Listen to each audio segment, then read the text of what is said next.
সকালটা একদম ঝলমলে ছিল, খুবই ভালো লাগছিল। বর্ষার দিনে প্রতিদিনই কম বেশ বৃষ্টি হতে থাকে। আর ছোট বা যাদের বাচ্চা আছে তারা তো জানেনই, বৃষ্টি হলে তাদের কাঁথা কাপড় রোদ দিতে অনেকটা বেশি অসুবিধা হয়। তবে আজকে আমার ছেলের বেশি কাঁথা ছিল না, এই বড় কাঁথাটা মা এঁকে দিয়েছে সেলাই করার জন্য আমাকেই। তো এই যে কাপড় দুইটা এটা আমার বিয়ের ছিল, তো ঘরে পড়েছিল, তার জন্য আর কি ভাবলাম যে কাঁথাটা পেতে ইউজ করি, এটাও একটা স্মৃতি হিসেবে থেকে যাবে। তো সকালে টুকটাক অনেক কাজই করেছি। আর এর পাশাপাশি দেখা যায় যে সকালে বেশিরভাগ টাইমই আমার ছেলের পিছনেই দিতে হয়। অনেক সময় দেখা যায় 10টার পরেও আমি সকালের খাবারটা খাই। আর কোথাও যাওয়ার নিয়ত থাকলে তার আগের দিনই আমি অর্ধেক কাজ কিন্তু সেরে রাখি, আর তারপরের দিন যেন বেশি একটা ঝামেলা না হয়, কারণ ছোট বাবুকে নিয়ে সব কাজ আর কি করা যায় না।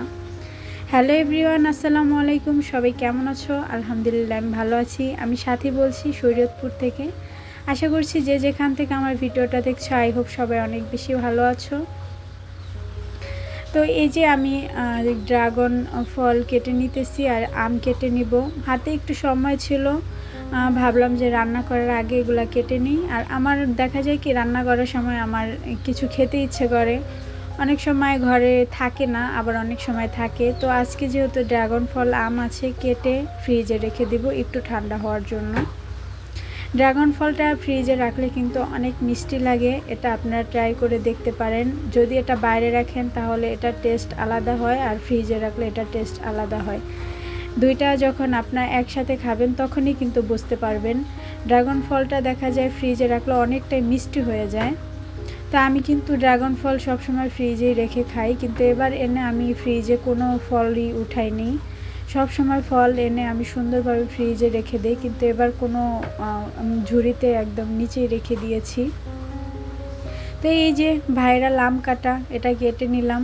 আমার কিন্তু কাটতে বেশ ভালো লাগে। আর আমি তখন মনে মনে ভাবছিলাম যে আমাকে যদি ড্রাগন ফল কাটার কোনো কেউ চাকরি দিত, আমি সারা দিন না খেয়ে না বসে আমি শুধু ড্রাগন ফলই কাটতাম। যাই হোক, মজা করলাম।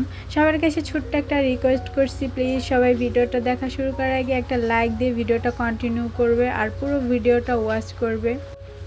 এই তো রান্নার জন্য প্রস্তুতি নিতেছি। এখানে গতকালকে মা এই যে শাক দিয়ে গিয়েছিল, গতকালকে না 2 দিন আগে দিয়েছে, তো ওইগুলো বক্সে করে পাঠিয়েছে, আমি বক্সে করেই একদম নর্মালি রেখে দিয়েছি।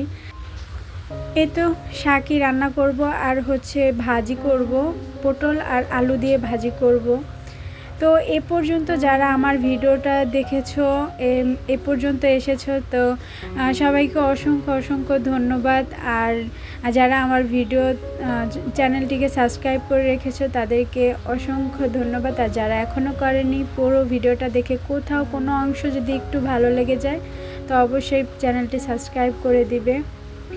তো এই তো আমি ভাজিটা বসিয়ে দিলাম। অনেকে ভাজিতে হলুদের গুঁড়া দেয় না, কিন্তু আমার হলুদের গুঁড়া না দিলে দেখতে ভালো লাগে না, আর দেখতে জিনিস ভালো না লাগলে কিন্তু খেতেও মন চায় না। তো আমার যে কোনো জিনিস দেখতে ভালো হতে হবে, তাহলেই আমি কিন্তু খাই, না হয়তো মন টানে না আসলে খাবারের প্রতি। এমনিতেই তো খাবারের প্রতি অনেক বেশি অনীহা, তারপরে যদি একটু ভালোভাবে রান্না না করি তাহলে একদমই ভালো লাগে না। আর এইদিকে তো আমি শাকের জন্য বাগার চড়িয়ে দিয়েছি। আর ওইদিকে দেখো, আমি কিন্তু আগে শাকটা একটু সিদ্ধ করে নিয়েছি, ভাপে দিয়েছিলাম লবণ দিয়ে। আর শাকে আর ভাজিতে একটু তেল একটু বেশি লাগে, কিন্তু না হইতে কিন্তু একদমই খেতে মজা লাগে না। আর আমি তেলটা একদমই খাওয়ার কম চেষ্টা করি, এই আমার হাজব্যান্ডের সম্পূর্ণ দোষ। ও বাসায় আসার পর থেকে আমার কিন্তু তেল খাওয়াটা একদম বেড়ে গিয়েছে। আমি কিন্তু আগে একদমই কম তেল খেতাম, কিন্তু ও প্রচুর তেল খায়, ওর জন্য রান্না করতে করতে আমার এখন অভ্যাসে পরিণত হয়ে গিয়েছে। যাই হোক, তাও অনেকটা কমিয়ে দিয়েছি আগে থেকে, আস্তে আস্তে আরও কমিয়ে দিব ইনশাল্লাহ। আসলে তেল জিনিসটা শরীরের জন্য অনেক বেশি ক্ষতিকর। যাই হোক, এই যে বাইরে বৃষ্টি হচ্ছে, কোনো কাপড় চোপড় সব রোদ দিয়ে এসে তারপর আবার তাড়াহুড়ো করে নামিয়ে নিয়ে আসছি। এই 3বার কাপড় দিলাম ছাদে, তারপর আবার নিয়ে আসছি। আর এদিকে আমার বাবা পুরো ঘর এলোমেলো করে রাখছে খেলনা দিয়ে, এখন এইগুলোই গুছিয়ে নিব। ও দেখা যায় খেলা থেকে বেশি দুষ্টুমি করে, এক একটা ছুঁড়ে ছুঁড়ে এক এক দিকে মারে। তো আসলে আর একটু একটু করে ও বড় হচ্ছে, জানি না কত কিছু আর ভাঙবে। এর মাঝে একটা প্লেট ভেঙে ফেলেছে, ভাত দিয়েছিলাম তো আচার দিয়ে একবারে ভেঙে ফেলছে। যেহেতু পাকা ঘর, কোনো কিছু পড়লেই কিন্তু ভেঙে যায় বা ফেটে যায়, ও তার বোঝে না। আর ও বাবুকে ঘুম পাড়িয়ে দিয়ে এই তো আমি দেখো আমার মা এই যে এঁকে দিয়েছে, একদমই সিম্পলভাবে আমি সেলাই করব। সুই সুতা কোনো কিছুই ঘরে নিই, তাই ভাবছি যে গতকালকে একটু বাজারে যাব সুই সুতা আনার জন্য।